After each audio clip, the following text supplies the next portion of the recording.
Ever heard of a city that's been the capital of not one, not two, but three different global empires? I mean, a single place that's changed its name, its religion, its whole identity over thousands of years, and somehow through it all, it stayed the center of the world. Well, that's the story we're diving into today. So that's the big question, right? How does that even happen? It's a story all about geography, raw power, unbelievable destruction, and just constant reinvention. To really get modern Istanbul, you've got to understand the ghosts of Constantinople and the ancient seed of Byzantium. We're going to journey through this tale of three names. Each one marks a totally different chapter, a different empire, and a unique version of the exact same extraordinary city. So first up, let's go way back to the ancient Greek colony of Byzantium. Okay, so it all kicks off around 600 BC with some Greek colonists. And they weren't just looking for any old place to settle. They were on the hunt for a serious strategic advantage. And boy, did they find it on this little patch of land that would one day sit at the crossroads of the entire world. Now, the story behind its founding is just fantastic. The leader of the expedition, a guy named Byzantium, goes to the famous oracle of Delphi, for some divine guidance. And the oracle gives him this super cryptic advice: found your new city opposite the land of the blind. What on earth does that mean? Well, here's the punchline, and it really gets to the heart of the city's single greatest asset, its location. Byzantium figured it out. The oracle was talking about the settlers over at Chalcedon on the Asian side of the strait. They were blind because they'd completely missed the perfect spot right across the water, a triangular peninsula, a natural fortress with an incredible harbor. So Byzantium founded his city, Byzantium, right there. Smart move. But, being that strategic also puts a giant target on your back. Let's fast forward a few hundred years into the Roman era. In 193 AD, Byzantium makes a huge political blunder. They backed the wrong guy in a Roman civil war. And the winner, Emperor Septimius Severus, he was not the forgiving type. He besieged the city, tore down its massive walls, and then rebuilt it as a Roman city, basically stamping his authority all over it. This was the city's first of many forced makeovers. So that act of total destruction and then rebuilding, it kind of set a pattern. About a century later, another Roman emperor would look at that same spot and see something completely different. Not a problem to be punished, but the key to his empire's entire future. And this, right here, is where it becomes the capital of the world. In the year 330, Emperor Constantine the Great makes a monumental decision. He chooses this city for his new imperial capital. He expands it massively, builds incredible new structures, and, of course, gives it his own name, Constantinople. It was designed from the ground up to be a new Rome, the heart of a new Christian empire that would go on to rule the East for more than 1,000 years. And it was just magnificent. During its golden age under Emperor Justinian in the 6th century, Constantinople was the largest, the wealthiest city on the entire planet. We're talking over 500,000 people living there, a huge, bustling mix of cultures, all drawn to the beating heart of the empire.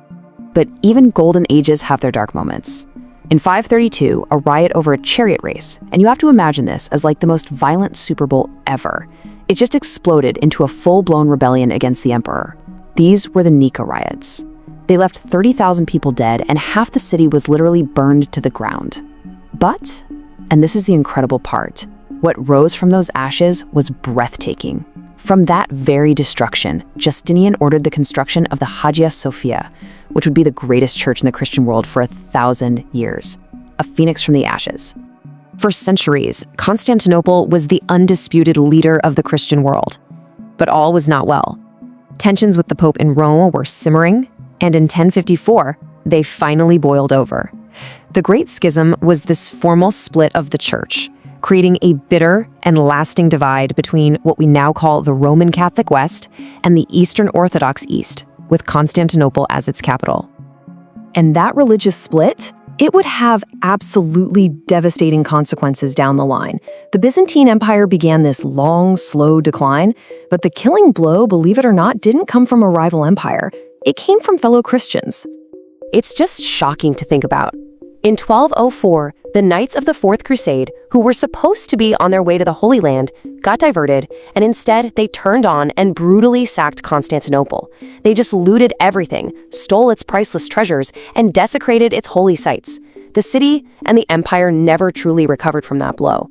It was left a hollowed-out shell of its former glory, just waiting for a new conqueror to arrive. And that new conqueror was definitely on the horizon. The fall of Constantinople is one of those huge turning points in world history, and it gives birth to the city's third and final imperial identity. May 29, 1453.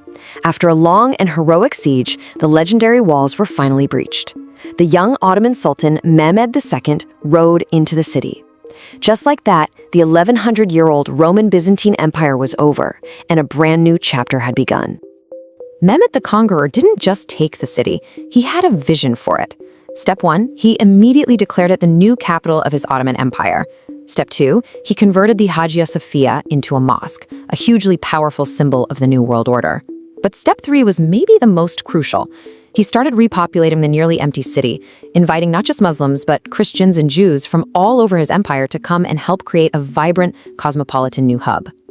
And under great sultans like Suleiman the Magnificent, the city, now more and more often called Istanbul, entered its own spectacular golden age.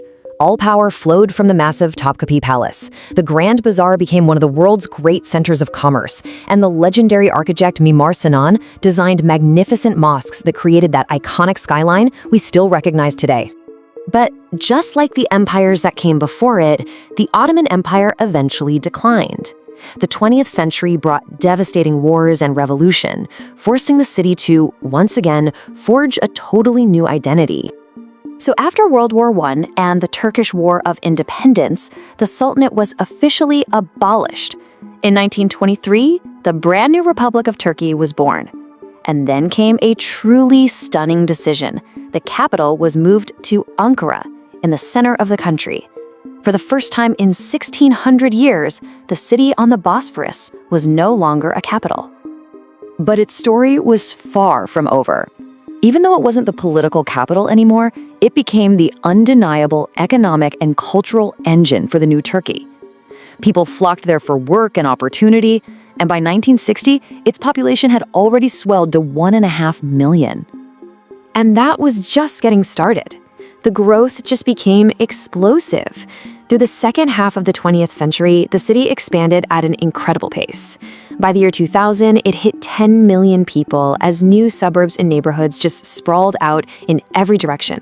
And today it's a massive, sprawling megacity of over 15 million people. Its ancient heart is now wrapped in this vast, modern metropolis of skyscrapers and bridges and just this relentless energy. It's a city that's still connecting continents and cultures, just like it has for millennia. And really, that's the key takeaway here, isn't it? From Byzantium to Constantinople and now to Istanbul, its core identity has always been this. It is the ultimate bridge city. It's a place literally defined by its position between Europe and Asia, between tradition and modernity, between its deep past and its fast-moving present. So this whole history of constant, radical reinvention leaves us with one final, really fascinating question. For a city that has transformed itself so many times, against all odds, what could possibly be next? What will its next chapter look like?